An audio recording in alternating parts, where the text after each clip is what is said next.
नमस्कार दोस्तों, स्वागत है आपका साइंस जर्नी में। कभी कभी विपत्तियां भी इतिहास बदलने का कारण हो जाती हैं। 1986 कर्नाटक के गुलबर्ग जिले में भीमा नदी के तट पर सनाथी का एक मंदिर के भीतर चंद्रलाबा देवी की मूर्ति, और इस तूफान में मंदिर की छत टूटती है और फिर मूर्ति पर गिरती है, फर्श भी टूटता है और फिर एक नया इतिहास सामने आता है।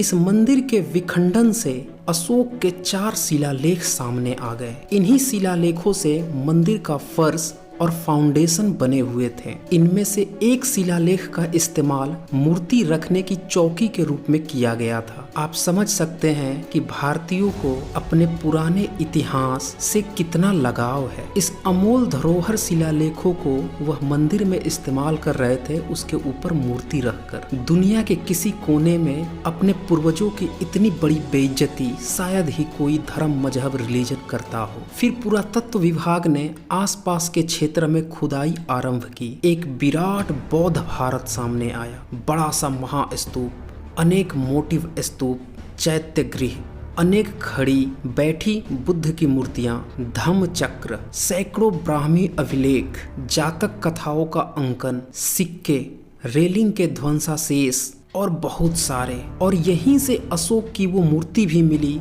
जिसके ऊपर बतौर शीर्षक दक्षिण की ब्राह्मी लिपि में लिखा था राया अशोक। लेकिन यह इतिहास की पहली घटना नहीं है। इतिहास गवाह है कि भारत के धार्मिक स्थलों की जब भी खुदाई हुई है तब वहां से बुद्ध और अशोक ही मिले हैं। जिस बाबरी मस्जिद, राम मंदिर के नाम पर भारतीय 16वीं सदी से ही एक दूसरे का लहू बहाते रहे, उसकी भी खुदाई हुई तो बुद्ध का शीर्ष ही खुदाई से बाहर निकल कर आया। इंग्लैंड के लोकप्रिय इतिहासकार चार्ल्स एलन अपनी किताब Ashoka the search for India's last emperor में लिखते हैं, भारत के जो हिंदू मंदिर सर्वाधिक प्रमुख हैं वे बुद्धिस्ट संरचना हैं। उदाहरण के तौर पे भारत के चारों कोनों में स्थित उत्तराखंड का बद्रीनाथ, पुरी का जगन्नाथ, केरल का अयप्पा और पंढरपुर का विठलनाथ में या तो बुद्ध मूर्तियों को देव छवि में या लिंग परिवर्तित किया गया है। इस पे मैंने 2 डिटेल्ड वीडियो भी बनाई है, वीडियो नंबर 74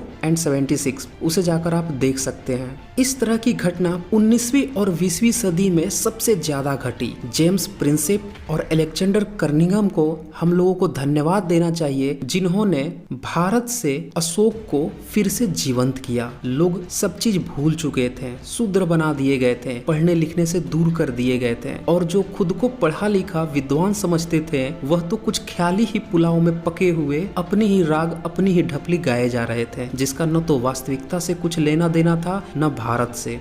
एडविन आर्नोल्ड ने संपूर्ण एशिया का भ्रमण किया और इन सारी उपलब्धियों को देखकर एक पुस्तक लिखी, लाइट ऑफ एशिया, जिसमें उनने बुद्ध के बारे में यह बात कही थी। लेकिन सवाल यह है कि बुद्ध को लाइट ऑफ एशिया बनाने के पीछे किसका हाथ था? वह कौन शेर दिल, जाबाज, शहंशाहों का शहंशाह, सम्राटों का सम्राट था, जिसकी खौफ कहे या जिंदा दिली, जहां भी उसके प्रचारक गए लोगों ने उसे सर आंखों पे ले लिया। उसके बनाए सारनाथ स्तंभ का सिंह शीर्ष को अपना राज चिन्ह बनाकर आजाद भारत ने उस महान सम्राट के प्रति अपनी सच्ची श्रद्धांजलि अर्पित की। इस सिंह शीर्ष की नक्काशी ऐसी है जैसे उसकी नसें उबाल मार रही हों, मानो जीवंत आपके सामने खड़ी हो और आपकी आंखों में आंखें डालकर दहाड़ रही हो। अरे ओ भारतीयों, कहाँ तुम माइथोलॉजी में फंसकर आपस में लड़ मरे हो? तुम्हारी माइथोलॉजी ही अयोध्या से शुरू होकर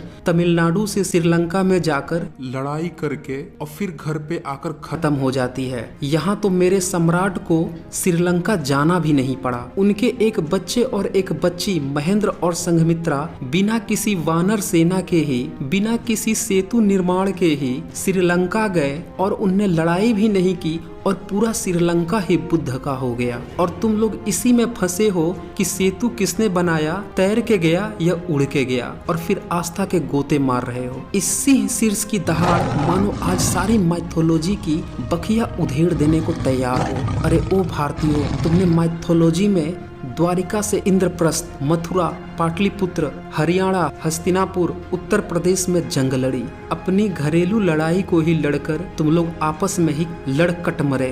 और यहाँ मेरे सम्राट अपने शिलालेख में लिखवाते हैं, हर समय और हर जगह पर मुझे जनता की आवाज सुनने के लिए बुलाया जा सकता है, चाहे मैं भोजन कर रहा हूँ, चाहे अंतःपुर में हूँ, मैं सो रहा हूँ या अपने उद्यान में हूँ। मेरे राज्य के अधिकारी जनता की कोई भी बात मुझ तक पहुंचा सकते हैं। सर्वलोक हित ही मेरा कर्तव्य है, सर्वलोक हित से बढ़कर कोई दूसरा कर्म नहीं। और यहाँ तुम लोग माइथोलॉजी में उसे ही पूजते हुए आस्था के गोते मार रहे हो जो अपने घरेलू प्रॉब्लम में ही लड़ कटकर आपस में ही मर गए। यह शेर की दहाड़ मानो रुकना नहीं चाहती। ये अरबियों को, ईरानियों, पाकिस्तानियों, बांग्लादेशियों और भारतीयों को भी चेतावनी दे देना चाहती हैं। अरे तुम सब क्यों अलग हो गए? क्यों भाषा, क्षेत्र, मजहब के नाम पर तुम आपस में ही आज तक कटते लड़ते मरते रहे? इधर मेरे सम्राट ने उत्तर पश्चिम में हिंदुकुश से लेकर पूरब में बंगाल तक, उत्तर में हिमालय की तराई से लेकर दक्षिण के मैसूर तक अपना साम्राज्य फैलाया, और जहां वह खुद नहीं गए वहां उनका धम्म पहुंचा, ताकि तुम सब आपस में खून न बहाओ। अपनी बुद्धि विवेक इस्तेमाल करो, एक हो जाओ, नेक हो जाओ। अगर इस धरती पर पैदा हुए हो तो एक दूसरे का सम्मान करो। इंसानियत से बड़ा और कोई मजहब नहीं, कोई धर्म नहीं। समय बदला और बहुत कुछ बदल गया। आज तो पूरा का पूरा इतिहास ही बदल गया। मौर्य काल का गौरवशाली इतिहास के बारे में कुछ विशिष्ट लोगों की राय भी सुने। मौर्य काल के बारे में मेगस्थनीज ने लिखा है कि भारतवर्ष के लोग कभी झूठ नहीं बोलते, मकानों में ताले नहीं लगाते और न्यायालयों में बहुत कम जाते हैं। मेगस्थनीज ने अपनी इंडिका में लिखा, मौर्यों के शाही महल के स्तंभों पर सोने की बेलें चढ़ी थी, चांदी के पंछियों को उन पर सजाया गया था। सोने चांदी के शाही महल सुसज्जित था। और इसके 500 इयर्स आफ्टर चीनी यात्री फाहियान पाटलिपुत्र स्थित राजभवन को देखकर दंग रह गए थे। तब उनने इसके बारे में लिखा, शहर के बीच शाही महल और उसके हॉल पहले की तरह अब भी खड़े हैं। वह दांतों तले उंगली दबाकर आश्चर्य व्यक्त किए कि ऐसा निर्माण कार्य मानव शक्ति के बूते की बात नहीं है। अगर आधुनिक काल की बात करें तो मौर्य प्रशासन के बारे में जयचंद्र विद्यालंकार इसे डिसिप्लिन्ड शासन यानी कि अनुशासित साम्राज्य बताते हैं। रोमिला थापर ने लिखा, मौर्य शासन प्रणाली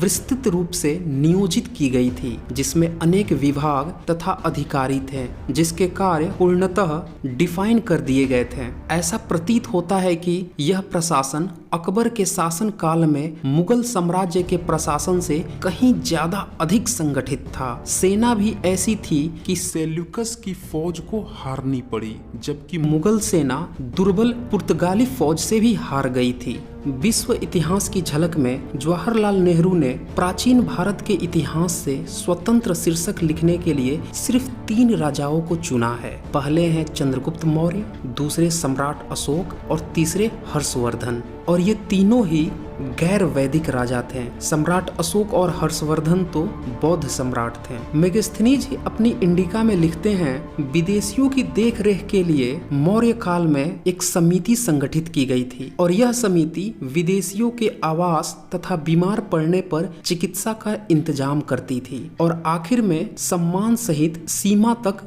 विदाई भी करती थी। आप समझ सकते हैं आज भारत की जो संस्कृति प्रचारित की जाती है वह मौर्य काल की ही संस्कृति थी।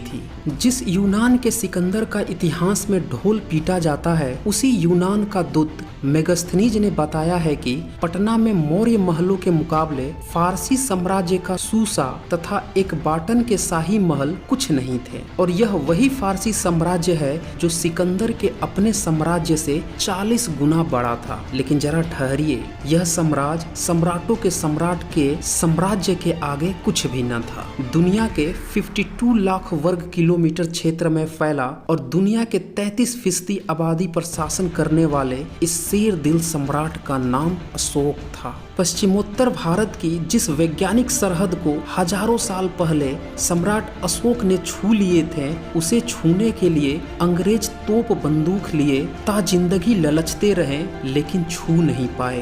दरअसल जिस तरह से मौर्य काल के बारे में ज्यादातर जानकारी समकालीन लेखकों जैसे कि स्ट्रॉब, मेगस्थनीज के लेखों से पता चलता है, उसी तरह से सम्राट अशोक के बारे में, मौर्य काल के बारे में जानकारी 408 ईस्वी में फहियान के भारत यात्रा के दौरान उनके द्वारा लिखे गए किताबों से मिलती है। आपको यह जानकर आश्चर्य होगा कि पूरे विश्व को जन्मदिन मनाना भी भारत ने ही सिखाया था। 408 ईस्वी में फहियान पाटलिपुत्र में मौजूद थे। वो अप्रैल महीने की 19 तारीख थी। दिन संडे था। यह डेट और तारीख मैं अंग्रेजी कैलेंडर के अनुसार बता रहा हूँ, जबकि उस समय भारत में शक संवत प्रचलित था। फहियान ने अपने आंखों देखा यह हाल अपनी किताब में लिखी है। उनने लिखा, इस दिन पूरा पाटलिपुत्र अशोक जयंती के जलसे में डूबा हुआ था। पाटलिपुत्र में प्रत्येक साल सेकेंड मून में 8वीं तिथि को जुलूस निकलता था। चूंकि उस महीने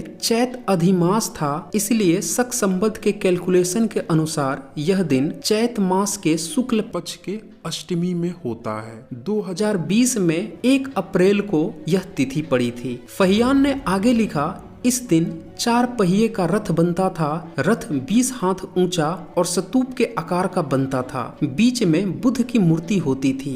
बड़े पैमाने पर लोग जुलूस में शामिल होते थे, नाचते गाते थे। जुलूस तो आज भी निकल रहा है, लेकिन धार्मिक ठेकेदारों ने बोतल बदल दिया है। दर्शन भी बदल गया है। जिसने विरोध किया होगा संभवतः वह दूर कर दिए गए होंगे, नीच बना दिए गए होंगे, शूद्र बना दिए गए होंगे, अछूत बना दिए गए होंगे। फहियान लिखते हैं, प्रमुख लोग औषधालय स्थापित करते थे। गरीब, अपंग, अनाथ, विधवा आदि की सहायता करते थे। वैद्य बीमार लोगों की चिकित्सा करते थे। जबकि आज के ब्राह्मण धर्म में यह ठीक उल्टा है। ब्राह्मण धर्म की वायु संहिता हो या मनुस्मृति, दोनों में ही चिकित्सक को बहुत ही नीच बताया गया है। आप समझ सकते हैं कि गुप्त काल में भी बुद्धा काल की ही बातें फॉलो हो रही थी। इसीलिए जो लोग सोचते हैं कि गुप्त काल ब्राह्मण काल था, वह भी बात फहियान के इस लिखे नोट से पूरी तरह से गलत साबित होती है। स्ट्रेबो ने लिखा कि भारत में जन्मदिन मनाने की परंपरा मौर्य शासकों ने आरंभ की थी। इसी तरह से आजकल एक और गलतफहमी फैलाई जाती है कि सम्राट अशोक का नाम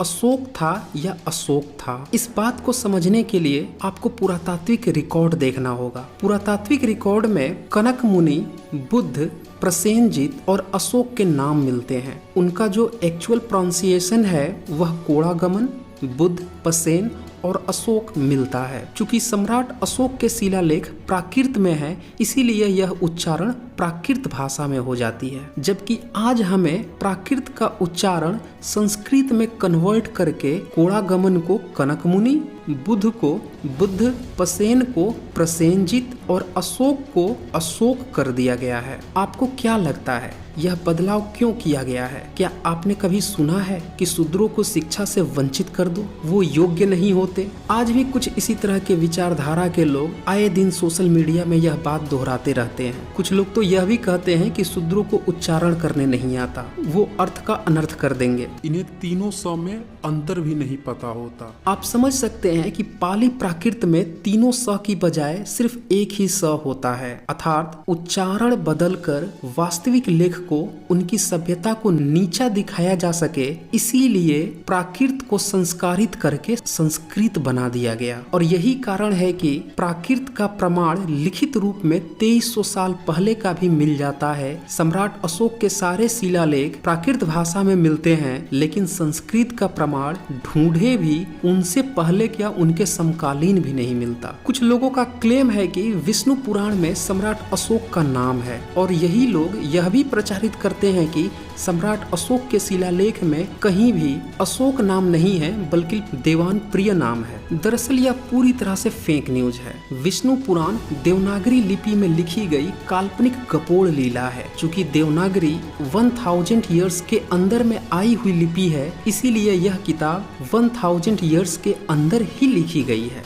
दूसरी बात कि ब्राह्मणवाद हमेशा ही अपनी काल्पनिक किताबों में नास्तिक दर्शनों के नास्तिक किरदारों को निंदा करने हेतु कहीं न कहीं फिट करने की कोशिश करता है। जैसे रामायण में बुद्ध का उल्लेख करता है, वैसे ही विष्णु पुराण में अशोक का उल्लेख कर देता है। तीसरी बात कि विष्णु पुराण में कैंकिल राजाओं का वर्णन है, और कैंकिल राजा आंध्र प्रदेश में 500 ईस्वी से लेकर 900 ईस्वी तक शासन किए थे। इससे साफ पता चलता है कि विष्णु पुराण काफी बाद में रचित किया गया है, इसीलिए अशोक को अशोक बताने का यह ब्राह्मणीकरण भी पूरी तरह से टाए फिस हो जाता है। दरअसल ऐसे कई सारे अभिलेख मिले हैं जिसमें सम्राट अशोक ने खुद लिखवाया है कि उनका नाम अशोक है। ये शिलालेख हैं भरहूत का, पिपराहवा, और तीसरा शिलालेख भी फिर भरहूत में ही मिला है, और चौथा शिलालेख है मॉस्को का। इन सभी शिलालेखों पर सम्राट अशोक का नाम क्लियर अशोक लिखा हुआ है ब्राह्मी लिपि में। तो दोस्तों यह वीडियो आपको कैसा लगा इसका जरूर फीडबैक दें, और आगे की वीडियो में मैं कुछ